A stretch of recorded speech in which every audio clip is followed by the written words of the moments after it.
What's a non-obvious sign that someone is poor? Low income. Their willingness to help others. Low income people understand better than anyone when someone's having a rough go. This doesn't mean financial help, as odds are they can't really help you there, but anyway they can, they probably will.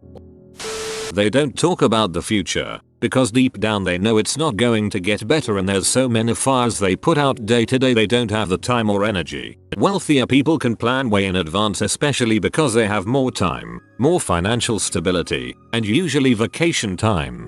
Well, that got a bit personal for me. One co-worker tries constantly to tell me it's not so bad and give me advice I can't afford. He, 35-ish, invested well, kept the same job since high school, 16 plus years, bought his house during the recession, and is single without kids. I, 33, go day to day barely above the poverty line hoping to get hit by a bus. Everything expensive is measured in how many months worth of groceries it could buy. So much this. My wife and I aren't destitute, but we are definitely poor. If I have to buy something other than food I find myself thinking how many pounds of chicken I could get for that money. Constant transportation issues. Being poor is the only reason I learned to fix cars. Never buy new socks, underwear. Not want people to come to their house. Jesus frick, this is relatable. Being very appreciative of the little things, like a cup of coffee, or insisting you'd never need to pay them back. I just moved and asked my great uncle for a loan of $750 to pay half of my rent last month because crap is expensive. He just told me yesterday that I didn't have to pay him back. He's probably my favorite uncle. Picking up every second of available overtime. Source: I'm poor. I cover mad shifts at work cause I have literally no life. Better to be making money than sitting in my room doing nothing. Hygiene. The school I work at just turned one of the coaches' locker rooms into a room for kids to take showers in. They come to school, one of us steals them for first period. They take a shower and are given some comfy clothes to hang out in while we wash and dry what they came to school in. They don't want to wear a new outfit because other kids will know they changed. We pretend we're taking them for speech therapy or something. One girl wears her dad's old t-shirts that smell like men's body odor really badly. One student said that his parents let all their friends live with them so he doesn't get to take a shower anymore because they all share the one bathroom. I took a 16-year-old girl to our hygiene supply closet and said she could take whatever she wanted. She started sobbing. She never had deodorant or her own toothpaste. Not inviting people to their house. I've always been the poor girl out of all my friends and the most embarrassing part was always avoiding inviting them to my house because I know their houses are double the size and absolutely sparkling. I've been to my friends' houses and their foyer alone is as large as my room. Everything in my house looks clearly dated, when I know theirs has modern furnishings and granite countertops. Refusing invitations to or finding excuses to not go shopping, out to dinners, bars, movies, etc. Most people think you are antisocial or a recluse when the truth is that you just can't afford to participate. I'd get so mad when my significant other would say things like, "You never want to go out with my friends." I always remind her I want to, but her and her friends literally make 10-20x more money a year than I do and they all like to split the tab at fancy restaurants. Not about to drop 3 figures on a casual Tuesday night dinner. I'm a doctor and one thing I haven't seen mentioned is being late to appointments. A lot of time my really sick patients have little support and rely on a friend to drive them or sometimes even walking long distances. So they might be late, but it's because they're at the mercy of a neighbor or acquaintance who might be running them to the hospital before work, on a lunch break, etc. I always see late patients for that reason. Driving for Lyft in Detroit, I found that a lot of the people I was picking up from really low income neighborhoods smelled like fried food, but like the smell of old cooking oil. Maybe from fast food jobs, maybe from cooking fried food at home in a studio apartment so all their clothes smelled like it. Maybe just not doing laundry, or some fourth thing I'm not aware of, but that was a frequently recurring theme when picking up or dropping off in low income areas. That's fast food work. All that grease is floating around the air when you start cooking with it. Getting that smell in your hair is the worst. All vacations they talk about are for visiting family. This is a really good one. My wealthy friends travel with family to fun places. My poor friends travel to family. I grew up pretty poor. Almost all my recipes I learned included a can of cream of mushroom soup or tomato paste. That stuff thins out well. I used to add water to almost everything, because that can of soup has got to feed at least 2 or 3 people. I didn't know this was weird until I had a guest who asked why I was diluting their soup. Also, I had super boring white, ratty socks. They don't eat lunch at work. It's saved me lots of money. I lived off brown sugar oatmeal for lunch for 3 years. I can't even look at a box of it now.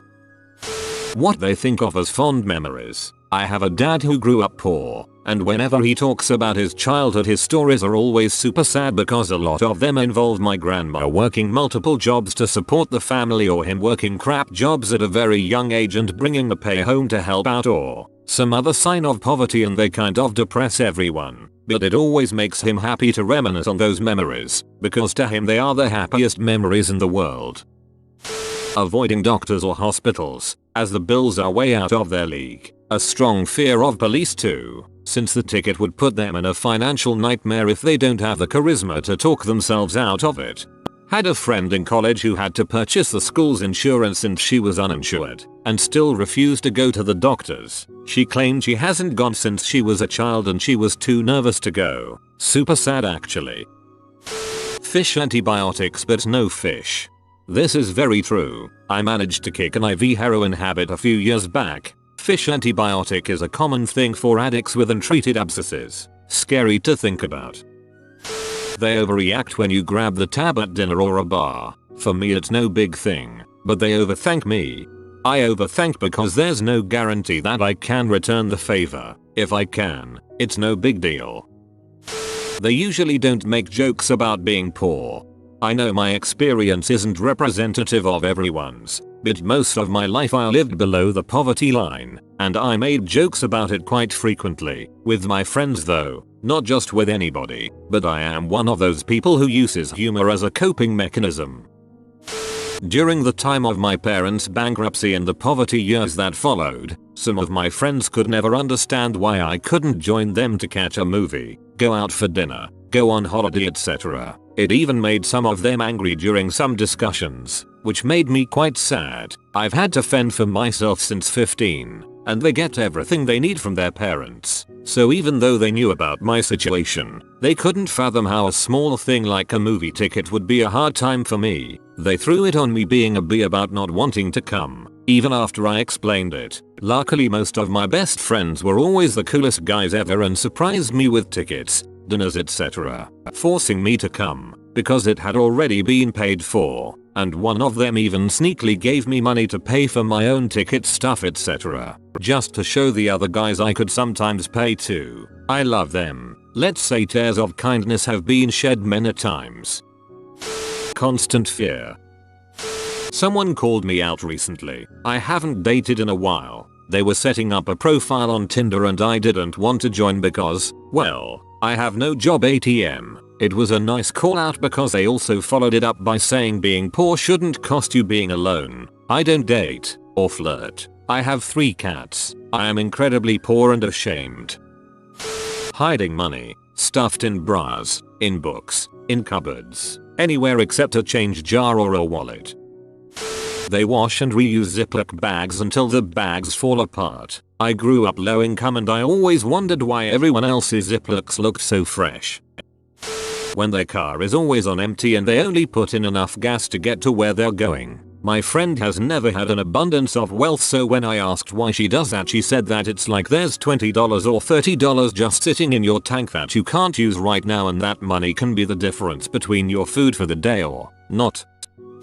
I work with kids and here's my first sign of it. Shoes. Clothes can be bought at a thrift store for relatively cheap prices or get donated to you, sometimes even by the schools. But shoes is this one thing that people take for granted. But if you're low income or poor you try to wear your shoes for as long as you can. Even if half of the sole is sticking and you have to duct tape it to have it stay. I've seen a lot of kids' shoes and some of those kill me, especially in low income schools. Being way too into lotto. I heard somebody say it's the 401k of desperation. Can't retire if you don't play. A kid I know through work, he's 15 or 16, never seemed like he came from a poorer family than most of the rest of us until January this year when we were discussing Christmas presents. A girl the same age as him got the newest iPhone for Christmas, and so did her sister. When asked what his best Christmas present was, this guy talked about coloring books and a big set of colored pens. I used to get kind of jealous and sad when I was a poor kid growing up, but after one particularly hard year watching my family struggle to make ends meet or keep the electric on, all I got for Christmas was a handmade leather wallet from my stepmom. It had my initials and a wolf carved into it. I still use it 14 years later. Best present I ever got.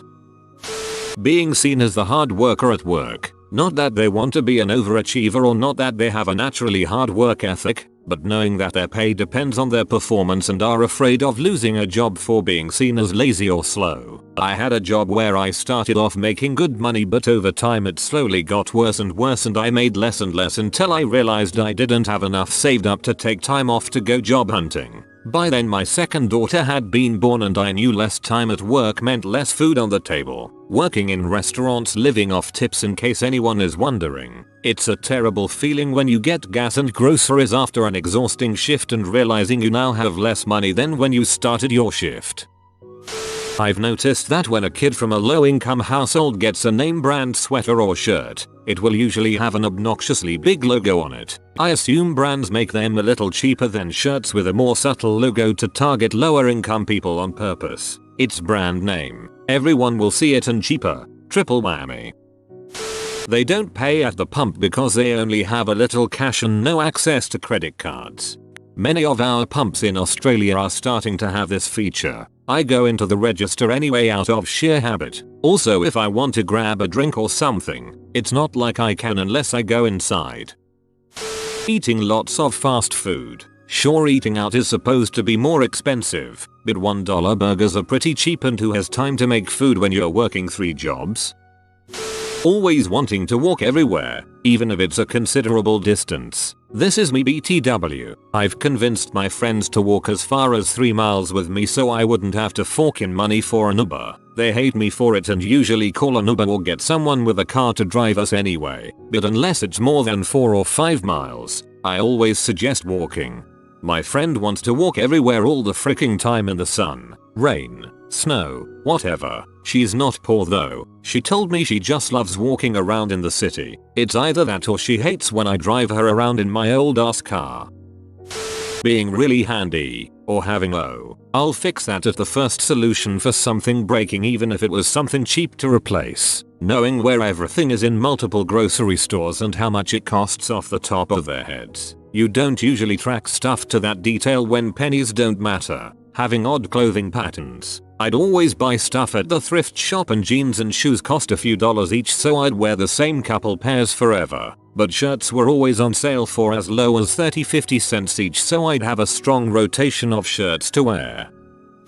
Raiding donation bags of friends or roommates before they go to Goodwill. Offering to take the bag to Goodwill to hide that you really kept the whole bag. Bad teeth. Me eye roll. I really need braces. I think my rich friends from university are just clueless why I wouldn't want to look better. No crap, I want braces. I ain't got the money. They get excited about odd things. I offered to take a friend to Applebee's for his birthday. He got all dressed up for Applebee's and said he wasn't used to fancy dining. That clued me in that we make considerably different amount of money. To a lot of people, eating at any place that actually has a wait staff is fine dining. You have been visited by the tourist dog. Comment photos everywhere to get an exciting trip full of adventures. If you are new to the channel, you can subscribe. I publish new videos every day. Until then, check another video, or don't. Either way, have a great day, you magnificent people.